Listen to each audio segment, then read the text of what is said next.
YouTube, back with another video, and I'm ready to react to what if Bardock gave Goku his foresight. Last time, we encountered a scenario where RADITZ and Goku inherited a gift from Bardock. The foresight that Bardock had, allowing him to see parts of the future. Unfortunately for Goku, when he hit his head, this made it more of a latent ability, but RADITZ kept this ability all along. Now the two brothers are reunited, and RADITZ seems to have a change of plans. Allowing his visions to guide him, he thinks that he and Goku together can actually do something special. But he's still not incredibly sure yet, nor is anyone else on Earth, not knowing if they could trust RADITZ. We'll be seeing all that and more in this part 2 of What If Goku Had Bardock's Foresight. The group isn't really sure whether to trust RADITZ or not. This all seems a little suspicious, but Goku, for some reason, he feels like this is right. This is something that he can do, and they can't actually trust RADITZ's judgment here because Goku's seeing the same exact things. He could tell RADITZ obviously isn't a good person, but the important thing is, he's not here as a threat, and actually may be able to help Goku a bit. Apparently, RADITZ wants to train him up too. Help him grow stronger. Goku's up for the challenge of fighting Frieza, whoever he is, and also growing stronger too. He's definitely not going to turn that down. If RADITZ truly was here for nefarious purposes, he would have killed them by now. And as for RADITZ, he's still conflicted himself. He's partially annoyed that he has to take this route, not expecting that he would change his mind and actually try to team up with these Earthlings, rather than trying to recruit Kakarot by force. But again, he does trust his visions over anyone else. They have saved him before, and if this is the way that he's going to judge situations, then so be it. It may not seem ideal, but he knows deep down that it is ideal. This way, he can preserve his life. That's all that really matters to him. It's selfish, but inadvertently does help Goku and the others. Whatever path allows him to survive the longest and defeat Frieza. Thankfully though, this does lead to having a better first impression with Goku. Instead of Goku actually hating his brother for trying to kidnap his son, RADITZ has a much better first impression. And Goku's intrigued to learn more about him. Again, this doesn't mean RADITZ is good at all. He's just having a better introduction and different motives. But he has no clue where to start with his brother Kakarot. I could see that. Goku, whatever the hell his name is. Even just from the name, he could tell. Kakarot's been raised as an Earthling. He doesn't have all the benefits that Saiyans had when they were growing up and training. One thing here is also the fact that Earth's gravity is way weaker than planet Vegeta's. He wonders how they could fix that. And Goku actually has an idea. Bulma could probably make them a spaceship, send them to a planet that has 10 times gravity. He goes to consult her, and she says the easier option is just to make a room that could change gravity. He didn't even realize this was an option, and hey, this is way better. But she pulls Goku aside, asking if he's really sure they can trust RADITZ. And Goku says they can. And if something does happen, he can stop RADITZ. He knows it. Some time passes. The two start training together, learning a little bit more about each other too. This is weird for RADITZ. Goku's trying to form a bond with him, but RADITZ doesn't really care too much. At least not really at first. He starts warming up to Kakarot on the plan after seeing his motivation and drive, and how quickly he seems to grow. The two of them are similar in a lot of ways after all. Besides them being brothers, they're both low-class Saiyans. And it's amazing that Goku even grew as strong as he is on this weak planet. So who knows, once he trains like a real Saiyan, maybe they can grow very quickly together. Also unlocking that ability of foresight. They still don't know how to control it at will, and that's one of their goals. They want to learn how to utilize it, especially Goku since he can't really tap into it like RADITZ. And for RADITZ, it's still unconsciously done. He doesn't willingly have the visions happen. There seems to be things that trigger them, but they don't always happen when he needs them. And he's going to change that. He feels like it might be possible. And what better person to work on that with than someone that actually has the same ability? Eventually though, RADITZ gets contact from someone through his scouting. He completely forgot. The Saiyans are contacting him. Vegeta and Nappa. They wonder where RADITZ is. He's been gone a bit long, and thankfully he's still alive at least. Nappa calls in, asking where he is, and RADITZ can't really hide it. He's on Earth, but he can try and stall, and have some sort of lie going on. This is kind of bad. He wants to keep them away from Earth, and he doesn't want to return just yet. So he comes up with a lie, saying that there was an issue. He ended up going to the wrong planet and has to fight his way out. And Nappa questions this, but he said it was on Earth. That's where Kakarot got sent, right? And RADITZ says that's not the case. It doesn't seem like Kakarot's here. But the planet is pretty strong. He's gonna be here a bit longer trying to fight everybody to get out of here. And who knows, maybe he can conquer it along the way. Nappa kind of buys it, but Vegeta steps in too. He calls RADITZ an idiot and says he shouldn't expect any help here. And RADITZ knows not to. It's better that way. He says no, don't come out here anyways. He can handle this himself.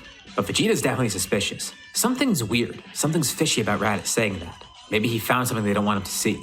And Nappa asks why he's thinking that. You see, Vegeta, being that the prince, he may be a maniac, but let's be real here. He's still not stupid. He can see things, no, not see, but hear things the way it was being mentioned by the tone of the voice and something like that. So if I were RADITZ, I wouldn't get too comfortable to believe that lying to Vegeta would be the right thing to do because he's not going to buy it. He's just not going to buy it. I don't see Vegeta buying this whole story of what you were saying. And believe it or not, they're going to be coming regardless. It sounded to him like RADITZ was telling the truth, but Vegeta could hear in his voice. RADITZ was acting very shifty. and he's been there for far too long. Yeah, they've had long battles before, but he's been on that planet for weeks by now. And even if he were having trouble before, the battle would have ended already. He'd be dead or he would have won. It's very strange to Vegeta, and he wonders what their next move should be. Well, maybe they could head to that planet too, actually. If Raditz is lying, well, they'll find out that way. And if he's telling the truth, they'll get in on the profits together when selling the planet. If the population is that strong, the planet might actually be pretty valuable. And after this call ends, Raditz decides it's time to actually own up to Kakarot. And Goku wonders what he's talking about, but Raditz says they're profits after all. Kakarot might find out on his own anyways. Initially, he had different plans for the planet. He was sure to get Kakarot to join them in any way possible, even if that meant taking him by force. But as he was arriving here, that changed. He had a vision of the future, him actually dying against Kakarot, with some other person involved. And he thinks it was that Namekian he encountered before. Wait, Piccolo? Oh yeah, Goku completely forgot Piccolo was out there. Raditz met him? Well, yeah, and Raditz says it's not really important. Point is, he didn't want to hide this from Kakarot. But Goku says it's fine. He could tell Raditz is genuine about his intentions. Even if he wasn't before, he definitely is now. But that brings up an interesting thing. Goku wonders, what is Piccolo up to? Well, he actually has a plan in mind. He was spying on them when Raditz actually found Goku, wondering why he was seeking Goku out in the first place. He didn't get involved. He didn't really need to, but he was nearby, listening in. So these two are brothers. They are actually aliens. And in Piccolo's mind, that means they're both threats. Goku is still his main target. But if Raditz is his brother, that's just another person he needs to defeat. So are you, Piccolo? But you just don't know it. In order to take over the world, he needs both of them gone. And since it's only two of them, it shouldn't be an issue. Right now, he's still unaware that they're training. But he assumes that's probably what they're up to. He's going to be doing the same. He's further improving a technique that he was going to use to kill Goku, but now it looks like he's going to have to modify it a little bit more. As the training with Goku and Raditz continues, Raditz wonders a few things. Well, for one, he kind of wants Gohan to train up too, just because he's a Hyper Saiyan could potentially have a lot of power within him. And Goku's been trying to get him to train, but Chi-Chi's not really too fond of it, especially since Raditz showed up and she doesn't really trust him either. But she's starting to warm to the idea, thanks to a lot of convincing from Goku. Gohan's not going to train a lot, but he's going to get involved, at least with Goku. And he doesn't really know what to think of Raditz either. Raditz is kind of intimidated, but Goku assures Gohan he has nothing to worry about. And Raditz wonders, does Gohan have that same ability too? He wonders if they can activate that for Gohan, not realizing that this ability isn't genetic. And Goku asks Gohan, has he had any prophecies lately? And Gohan has absolutely no clue of what he's even talking about. He probably doesn't even know what the word means. Well, maybe it's a little bit more latent. The two of them still don't know how this even came to be. And as for Raditz, he was already a few years old by the time Bardock died and he got this ability. So he assumes if Gohan has it, it might take a little bit longer to develop, especially if Kakarot had issues with it too. Either way though, it's good to train. That's a good point. That Raditz has a strange sense. vision. He foresees Vegeta on Earth. Nappa's there too, and around the same time, Goku has a similar vision. They could see it. Nappa's there, sprawled out on the ground, and Vegeta's there too, battle damaged, missing his tail. But Raditz looks the same. He's also missing his tail, battle damaged. Goku is too. Immediately after, there's another vision. They see a great ape. Only very briefly though, and they see a giant crater nearby. The vision ends though, with the great ape flashing by very quickly. They can't even tell who it is. And that was pretty strange. Another time where they both had a similar vision around the same time. And Raditz says it's just like he thought. Vegeta didn't buy his excuse. Told you. Saiyans might be coming here. And if they do so, they're probably going to arrive within the year. Well, change of plans. Before... You might have fooled Nappa with the whole story, but like I said earlier, Vegeta is not stupid, unlike Nappa. And that would be your downfall for lying. About to fight Frieza, they might have to face the Saiyans. And Goku asks if Raditz is really up for that. I mean, that's his crew after all. And Raditz is hesitant to say anything, but he says that he knows an alliance with Kakarot is more beneficial. They might not even have a choice. The Saiyans might be out here for blood. But at the same time, Raditz is thinking they could be useful in the fight against Frieza. He has to try to get them on their side somehow. Yeah. But at the same time, he doesn't know if he can even tell Vegeta work. what's happening here. He'll try to recruit Kakarot by force. It'll ruin Raditz's plan. But Goku tells Raditz he's up for the challenge. And even if these Saiyans are tough, it shouldn't be an issue, especially with the great training they're doing. And Goku has a ton of help. He'll get his friends recruited too. If the Saiyans are coming and threatening Earth, well, everyone's gonna stand up to them. But Goku feels like he's missing something from that vision. There's some details that they left out. They couldn't really focus on everything because there's so much going on at once. It kinda does concern him. But if Vegeta seemed to be defeated, and Nappa was too, maybe they're fine. Maybe they could win this. And Raditz got a clue from this too. He has to make sure not to lose his tail. Vegeta or Nappa will probably try to take it off during battle, so as long as he protects it from them, he'll be okay. And he could transform into a great ape, defeating them that way. When Goku recruits the humans too, they still don't really trust Raditz. I mean, he is a Saiyan after all, and if the Saiyans are coming here as enemies, that's just even less of a reason to trust Raditz. But if anything, this battle will help prove that Raditz truly is on their side, and its intentions are accurate. No one's really sure what to think, but whatever. Over the next year, more training ensues. Goku and Raditz continue gravity training. It takes a bit for them to get used to higher levels, and Raditz is a little bit ahead of Goku too because he's already used to 10 times gravity. But they do end up seeing a ton of growth, and the humans try and use the gravity room too, but they don't seem to be on that level yet. It's fine though, they have their own training. And after this time skip, the humans would probably be around where they were normally, since they're not really going to change their training too much. As for Raditz and Goku though, that's going to be very different. Goku takes a bit longer to get adjusted, but after adjusting to the gravity and going to higher levels, he actually reaches about 10,000 for his power. And Raditz was already adjusted to 10 times gravity, but has to slow down a bit since he is training with Kakarot. But he's able to get to a power of 15,000, something that's huge for him. He definitely surpassed Nappa, and he's almost on Vegeta's level. And as for Piccolo, well, no one knows what's going on with him, but he's definitely gotten stronger. He's purely focused on training himself here, unlike in the main story where he was focused on training Gohan during this arc.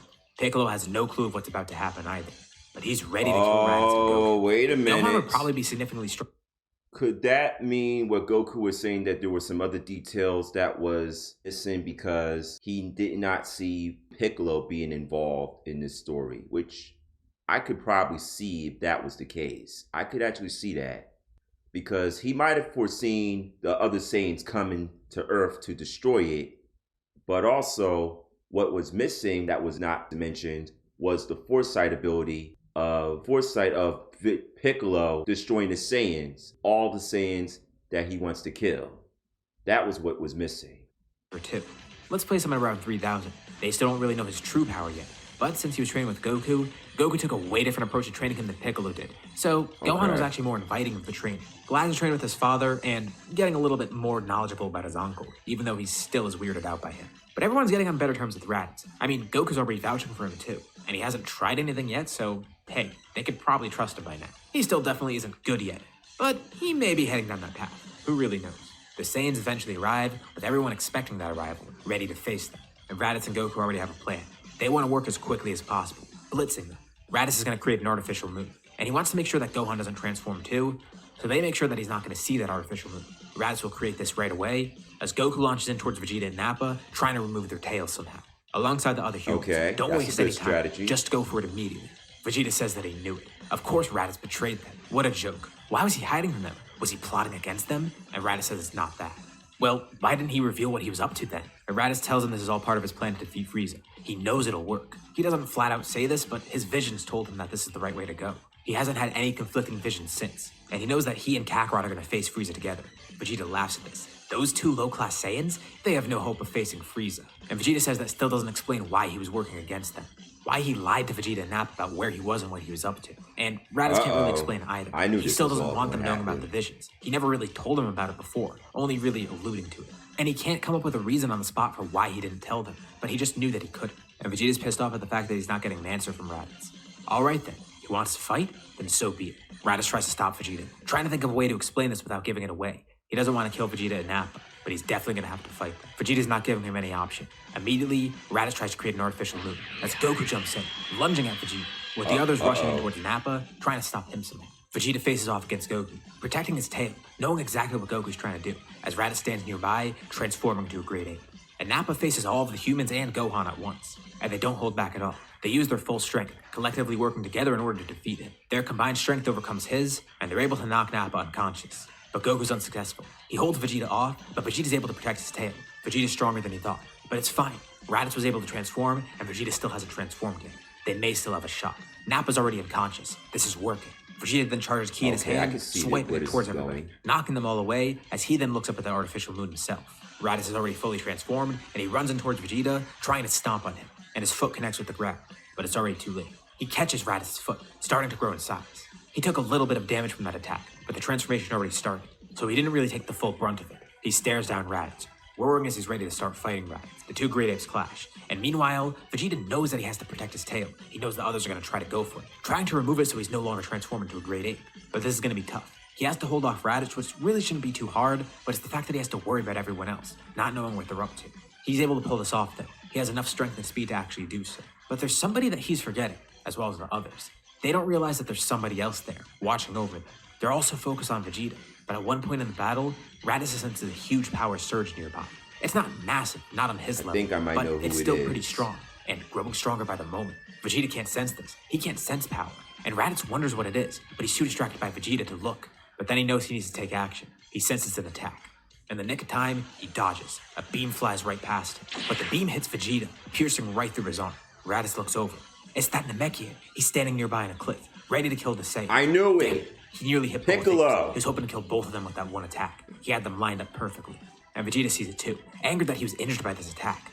He lunges towards Piccolo, but as he does, Raditz picks up Goku. Goku charges Ki in his hand, and Raditz flings Goku right at Vegeta. Just as Vegeta's fist is about to land on Piccolo, Goku swipes his arm down at Vegeta's tail, cutting it clean off, causing Vegeta to de-transform.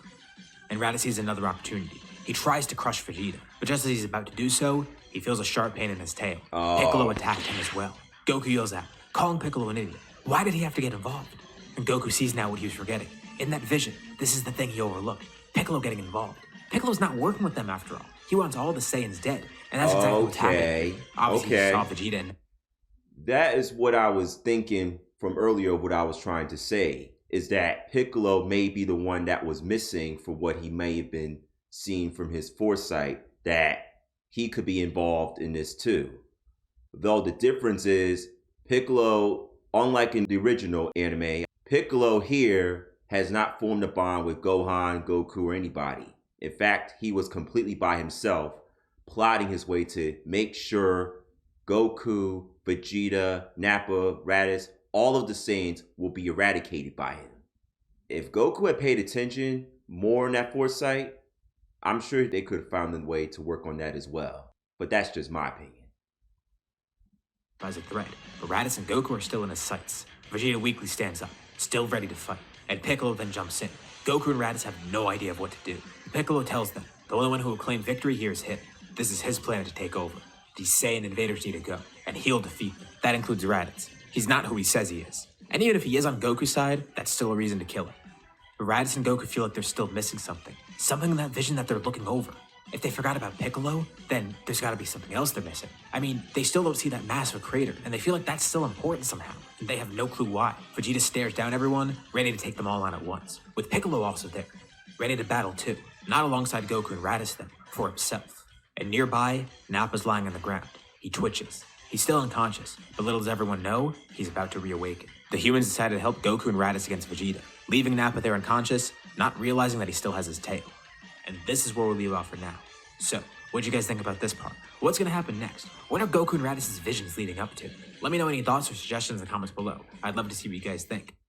Okay, that was What If Goku Had Bardock's Foresight by Salad Saiyan, and quick giveaway I have is that Raditz being more reserved and more logical to where he chooses to value his life over anything else, which kind of is still selfish, but it's going to still benefit everybody else according to his story.